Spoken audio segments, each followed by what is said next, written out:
Morning student, कैसे हो आप सब बढ़िया हो ना। तो हमने अपनी 5.2 जो एक्सरसाइज लास्ट वीडियो में की थी उसके कितने क्वेश्चन कर लिए थे? 15 क्वेश्चन। तो मैंने कहा था आप करके देखना आगे के क्वेश्चन। तो कई बच्चों के मैसेजेस आए हैं, उनको समझ नहीं आए नेक्स्ट क्वेश्चन, इसलिए मैं आगे करा रही हूँ इनको। क्वेश्चन नंबर 16 तो इजी है, शायद हो ही गया होगा। अगर नहीं हुआ तो मैं इसके बाद 17 के बाद डिस्कस कर लेंगे एक बार। क्वेश्चन नंबर 17 देखिए, सबसे पहले क्या है। क्वेश्चन नंबर 17 है, find the 20th term from the last term of the AP. ये कह रहा है कि ये एपी गिवन है 3, 8, 13 अप टू 253। इसकी 20th टर्म निकालनी है। कहाँ से? From the last term of the AP. AP की लास्ट टर्म से 20th टर्म। तो जब मैंने आपको बेसिक कराया था इस एक्सरसाइज इस चैप्टर का, तो उसमें एक करवाया था उसमें कि कैसे निकालते हैं हम लास्ट टर्म से nth टर्म निकालने का फॉर्मूला बताया था ना। उसके दो मेथड बताए थे मैंने आपको। कौन सा? एक तो सेकंड मेथड तो ये बताया था मैंने आपको कि हम लास्ट टर्म से स्टार्ट करें, वो इजी मेथड है। लास्ट टर्म को फर्स्ट टर्म लेट करके और कॉमन डिफरेंस निकाल लेंगे पहले तो जो एपी दे रखे उसका। और जब लास्ट टर्म से टर्म लेंगे, हम फर्स्ट टर्म लेंगे लास्ट टर्म को, तो जो कॉमन डिफरेंस है वहाँ पे डी माइनस का ले लेंगे। और उसमें मैंने ए एन निकालने का फॉर्मूला आपको बताया था, एल प्लस एल का मतलब है लास्ट टर्म, उसको हम फर्स्ट टर्म लेंगे n minus 1 into minus of D. ये बताया था ना, जो कॉमन डिफरेंस है वो नेगेटिव लेंगे, या फिर हम इसको ऐसे भी लिख सकते हैं, यहाँ पे प्लस यहाँ माइनस है तो ये माइनस आ जाएगा, एन माइनस 1 इंटू डी। ये था। दूसरा मेथड क्या है इसका? दूसरा मेथड ये है कि जो ये एपी दे रखी है इसकी सबसे पहले इसके अंदर हम नंबर ऑफ टर्म्स निकाल लें कि नंबर ऑफ टर्म्स कितनी है उसके अंदर, और फिर वहाँ से हम उसमें जो कौन सी टर्म निकालनी है? 20th term. और मैंने उसमें बताया था कि अगर मान लो m टर्म है इसके अंदर, तो और nth टर्म निकालनी मीन्स 20th टर्म निकालनी है, तो m माइनस n और प्लस 1 ये टर्म निकाल लेंगे। तो वो हो जाएगी कहाँ से? स्टार्टिंग से ये जो टर्म होगी वो वाली आ जाएगी। ठीक, लास्ट से लिखे या फिर स्टार्टिंग से। अगर स्टार्टिंग से निकालेंगे तो हम ऐसे लिखेंगे और लास्ट से वो 20th टर्म होगी। क्लियर? अब यहाँ पे m क्या है? m निकालना पड़ेगा। m है नंबर ऑफ टर्म्स और n क्या है? जो ये 20th है, n की वैल्यू यहाँ 20 है। तो मैं आपको दोनों मेथड बता रही हूँ, तो दोनों से करके देख लेना, जो आपको इजी लगे उससे कर लेना। तो देखो, सबसे पहले हम एपी लिखेंगे। एपी के हमारे पास 3, 8, 13 अप टू 253। तो लास्ट से शुरू करते हुए करें तो लास्ट सबसे पहले हम कॉमन डिफरेंस निकालेंगे। इसका a1 क्या है? 3, a2 क्या है? 8, तो d क्या आ जाएगा common difference? 8 minus a1, 8 minus 3 कितना आ गया? 5 आ गया।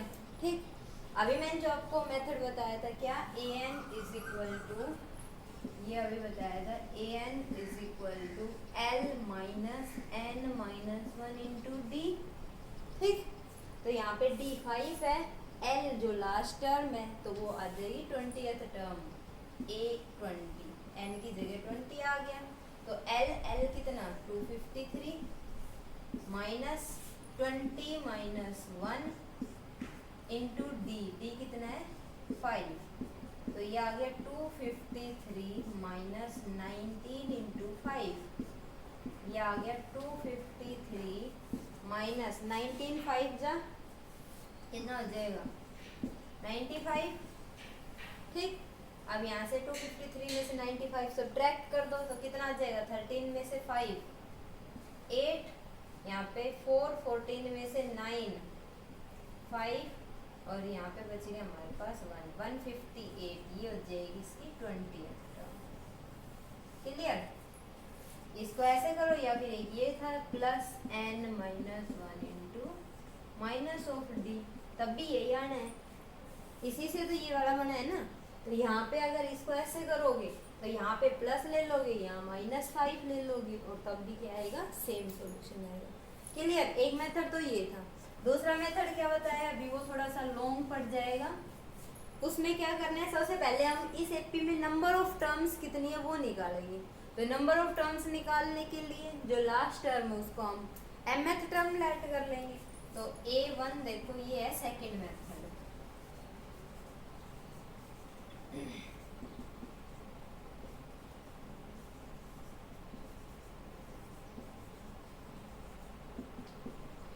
तो यहाँ से a1 कितना 3, a2 कितना 8, और इसको हम लास्ट टर्म मान रहे हैं am लेट करो या an, ये हो गया हमारा 253। क्लियर। अब am का मतलब a plus m minus 1 into D is equal to 253। और यहाँ से d अभी हमने निकाला था, d क्या था 8 माइनस a1, 8 माइनस 3 कितना 5। यहाँ पे पुट कर देते हैं तो ये आ जाएगा हमारे पास, a तो है हमारा 3 plus m minus 1 into D है 5 इज इक्वल टू 253। ठीक है। तो यहाँ से आ गया m minus 1 into 5 is equal to 253 minus 3। तो m minus 1 into 5 is equal to कितना आ गया 250। तो m माइनस 1 कितना आ गया, m minus 1 is equal to 5, इधर जाके डिवाइड हो जाएगा। तो 250 डिवाइडेड बाई 5, तो m minus 1 is equal to 50, then m is equal to कितना आ गया 51। तो इस एपी के अंदर 51 टर्म्स है। तो 20th term from the last कौन सी टर्म होगी, अभी बताया था कि जो 20th टर्म फ्रॉम लास्ट, ये आगे A20 फ्रॉम लास्ट है।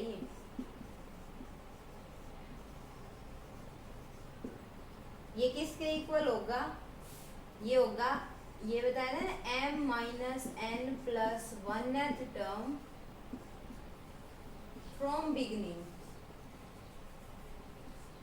दोनों एक ही बात होगी कि लास्ट से तो ये 20th टर्म है, और स्टार्टिंग से कौन सी टर्म होगी वो यहाँ पे हम m और n की वैल्यू कितनी है, ये जो है 20th टर्म निकालना है ना, ये है, यहाँ पे लिख लेना n कितना है 20। ठीक है। तो यहाँ पे आ जाएगा m minus n plus 1th term from beginning या स्टार्टिंग। तो ये कौन सी टर्म हो जाएगी, m की वैल्यू है 51 माइनस n की वैल्यू है 20 प्लस 1। तो 51 प्लस 1 52 माइनस 20 कितनी आ गई 32th टर्म फ्रॉम बिगिनिंग। तो जो लास्ट से 20th टर्म है वो स्टार्टिंग से 32th टर्म होगी, मतलब हम निकाल ले A32। अब A32 निकालने का फॉर्मूला क्या है, A प्लस 31D। अब A कितना है स्टार्टिंग से, A है हमारा 3 प्लस 31 इंटू D, D कितना है हमारा 5। तो ये आ गया हमारे पास 3 प्लस 5 1 जा 5 3 जा 15, 155 प्लस 3 158। सेम आंसर आ रहा है यहाँ पे देखो। ठीक है। तो चाहे इस मेथड से करो चाहे आप इस मेथड से करो, आंसर सेम आने वाला है। क्लियर, समझ आ गया होगा सभी को। ठीक है। एक ही मेथड करना है लेकिन कहीं दोनों ही कर दो, जो आपको इजी लगे उससे कर लेना। नेक्स्ट देखिए क्वेश्चन नंबर 18।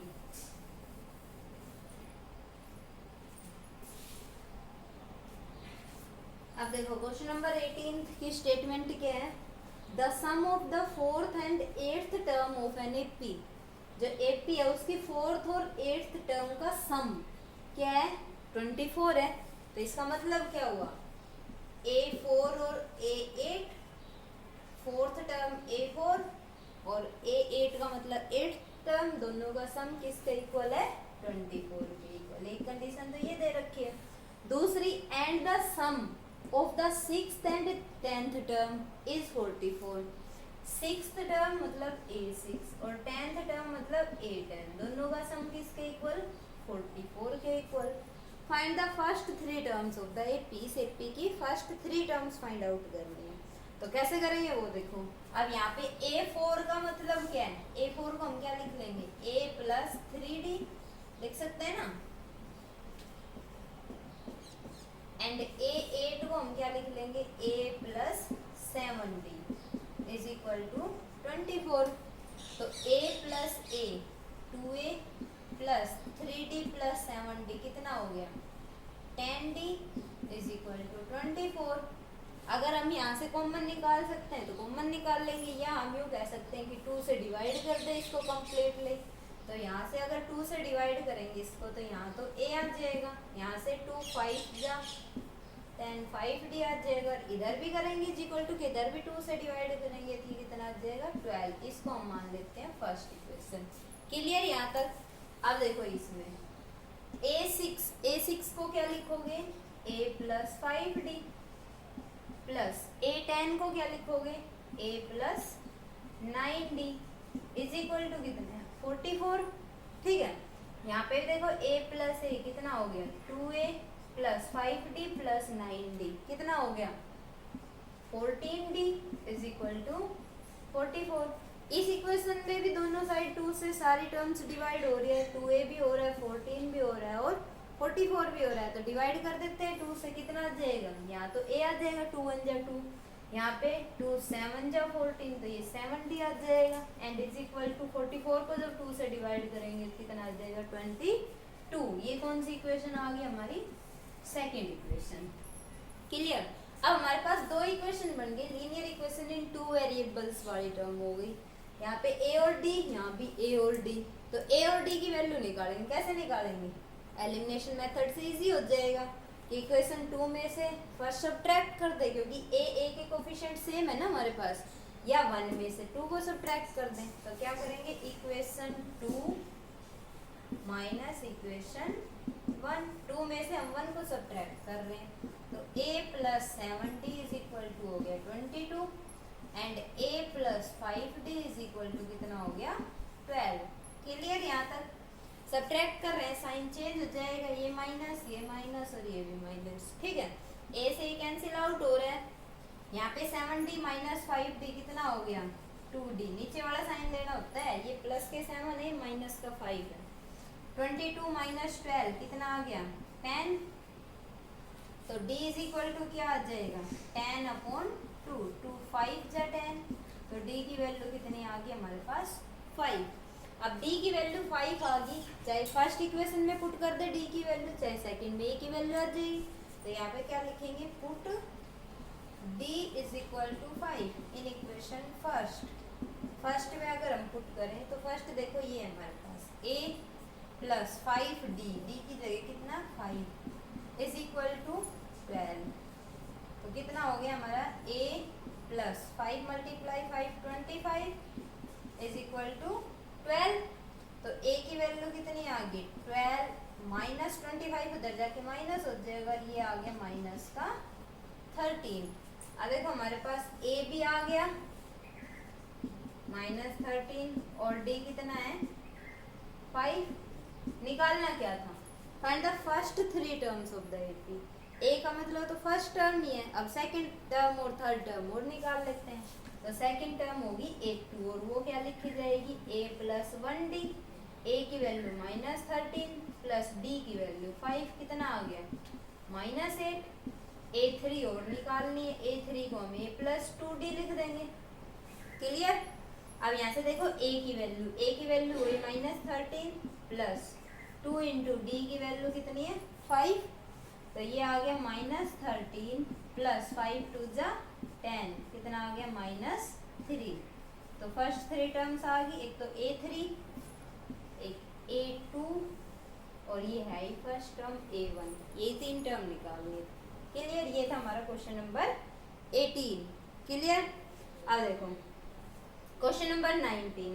क्वेश्चन नंबर 19 क्या है Subba Rao started work in 1995 at an annual salary of rupees 5,000 and received an increment of rupees 200 each year, in which year did his income reach 7,000, कौन सी year में उसकी income 7,000 हो जाएगी। तो कैसे करेंगे देखो इसको। तो क्वेश्चन नंबर 19 की स्टेटमेंट पढ़ी सबने ध्यान से। क्या है, ये कह रहा है कि सुब्बाराव ने 1995 में काम शुरू किया और उसकी सैलरी कितनी थी उस टाइम पे 5,000 rupees and received an increment of ₹200 each year, और हर साल उसका इंक्रीमेंट कितना लगा 200 रुपीज़। ठीक है। In which year did his income reach ₹7,000, कौन से ईयर में उसकी इनकम क्या हो जाएगी 7,000 हो जाएगी। तो ये हमारी लास्ट टर्म है, AN हम इसको मानते हैं। और स्टार्टिंग में कितनी उसकी सैलरी 5,000, इट मीन्स ये उसकी फर्स्ट टर्म है। A1 हो गया अगर एक से कनेक्ट करें इसको, तो A1 तो हमारा 5,000 है। अब इंक्रीमेंट हर साल सेम लग रहा है, सेम लग रहा है, इट मीन्स कॉमन डिफरेंस है ये, और वो कितना है हमारा 200। तो D की वैल्यू कितनी होगी 200। तो यहाँ से देखो A1 तो कितना है 5,000, D कितना है 200 और AN कितना है 7,000। N की वैल्यू निकालनी है कि कौन सी ईयर में 7,000 रुपीज होगी उसकी सैलरी। तो AN का फॉर्मूला लगा तो सिंपल क्या है, AN का फॉर्मूला क्या होता है A plus N minus 1 into D is equal to 7,000। A की वैल्यू कितनी है 5,000 प्लस N निकालना है एज इट इज रखेंगे N माइनस 1 इंटू D कितना है 200, रख दो वैल्यू, इज इक्वल टू कितना 7,000। ठीक है। यहाँ से 5,000 प्लस में इज इक्वल टू उधर जाके क्या हो जाएगा माइनस हो जाएगा। तो N minus 1 into 200 is equal to 7,000 minus 5,000 कितना आ गया 2,000। क्लियर। अब यहाँ पे देखो 200 मल्टीप्लाई में इज इक्वल टू उधर जाएगा तो डिवाइड में हो जाएगा। तो N minus 1 is equal to 2,000 divided by 200, 2 zeros 2 0, 2 1 जा, और यहाँ पे 10 आ जाएगा। Means N minus 1 is equal to 10 आया। तो N की वैल्यू कितनी हो जाएगी 1 उधर जाके प्लस हो जाएगी 10 प्लस 1 कितना 11। तो N की वैल्यू 11 है, इट मीन्स 11th ईयर में उसकी सैलरी कितनी हो जाएगी 7,000 हो जाएगी। ठीक। तो यहाँ पे क्या लिख देंगे लास्ट में, इन 11th ईयर हिज सैलरी या हिज इनकम रीच ₹7,000। क्लियर, समझ आ गया होगा सभी को। जो क्वेश्चन नंबर 20 है सेम है, इसकी तरह से ही करना है सेम। इसमें क्या है कि Ramkali save ₹5 in the first week में वो ₹5 सेव करती है of a year and then increased her weekly saving by ₹1.75, और उसकी फिर वीकली जो सेविंग है मतलब हर वीक वो 1.75 ये तो D हो जाएगा ना, क्योंकि सेम एक जैसा ही सेव करती जा रही है, वो तो कॉमन डिफरेंस होता है जब सेम होता है। तो D की वैल्यू 1.75 हो जाएगी। If in the nth week में हर वीकली सेविंग बिकम्स 20.75, तो उसकी जो वीकली सेविंग है वो कितनी हो गई 20.75। तो फाइंड n की वैल्यू निकालनी है। इट मींस AN भी गिवन है हमें। A1 तो है जो स्टार्टिंग में उसने सेविंग शुरू की वो है 5, D कितना है उसका 1.75 और AN कितना है 20.75। सेम क्वेश्चन हो गए। इसको और इसको कंपेयर करके देखो, दोनों एक जैसे ही है ना, तो यहाँ से n की वैल्यू निकालनी कर सकते हो, करके देखना इस क्वेश्चन को। अब इसका एक जो क्वेश्चन मैंने नहीं कराया वो और बता देती हूँ, सोल्व आपको ही करना है। क्वेश्चन नंबर 16 क्या है, determine the AP whose third term. Question number 16 है, क्या निकालना है, डिटरमाइन द एपी निकालनी हुज थर्ड टर्म इज 16, जिसकी थर्ड टर्म का मतलब A3 वो कितनी है 16 है, and 7th term exceeds the 5th term by 12। जो 7th टर्म है मतलब A7 वो एक्सीड का मतलब ज्यादा है, कितनी ज्यादा है 12 ज्यादा है किससे 5th टर्म से A5 से। इसका मतलब ये हुआ कि जो 7th टर्म है वो 5th टर्म से 12 ज्यादा है। ऐसा क्वेश्चन आया था ना पीछे कि 132 ज्यादा थी एक टर्म, किसे देख लेना वो क्वेश्चन शायद 7th क्वेश्चन ही था कि 11th टर्म इज 38 एंड 60, ये था क्वेश्चन नंबर 11 कि which term 132 more than 54th term, उसमें भी मोर कहा था, इट मींस 132 ऐड किया था, इसमें ये कहा है कि 7th टर्म 5th टर्म से 12 ज्यादा है। तो ये हो गया। अब इसको सिंप्लीफाई कर सकते हो आप, a7 को तो a प्लस 6d लिख लोगे, a5 को a प्लस 4d लिख लोगे और प्लस 12 लिख लोगे। ठीक, अब सभी टर्म्स को एक साइड a और d वाली को तो a plus 6d minus a minus 4d is equal to में कितना बचा 12, a से तो a cancel out, 6d minus 4d कितना आ गया 2d is equal to 12, then d is equal to कितना आ गया 12/2, 2 6 जा तो d की वैल्यू आ गई हमारे पास 6, d आ गया। a कहाँ से निकाल सकते हो, यहाँ से निकाल सकते हो क्योंकि a3 है ना हमारे पास, a3 को क्या लिखोगे a प्लस 2d लिखोगे और वो कितना है 16, यहाँ पे d की वैल्यू पुट कर दो तो a आ जाएगा, a भी आ गया d भी आ गया। AP पूछी थी, फर्स्ट टर्म तो है ही, सेकंड टर्म a2 क्या हो जाएगी a प्लस d हो जाएगी, थर्ड टर्म है ही तो वो आ जाएगी हमारी AP। क्लियर, समझ आया है? तो आज ये एक्सरसाइज हमारी कंप्लीट हो गई है 5.2 एक्सरसाइज। अगर इसमें फिर भी कोई डाउट रहता है तो पूछ लेना, लेकिन इसको ध्यान से कर लेना। नेक्स्ट हम अपनी 5.3 एक्सरसाइज करेंगे और इसके साथ मैं कुछ एक्स्ट्रा क्वेश्चन दूंगी आपको, तो उनको सोल्व करना और डाउट हो तो पूछ लेना। तो आज के लिए इतना ही काफ़ी है। ओके।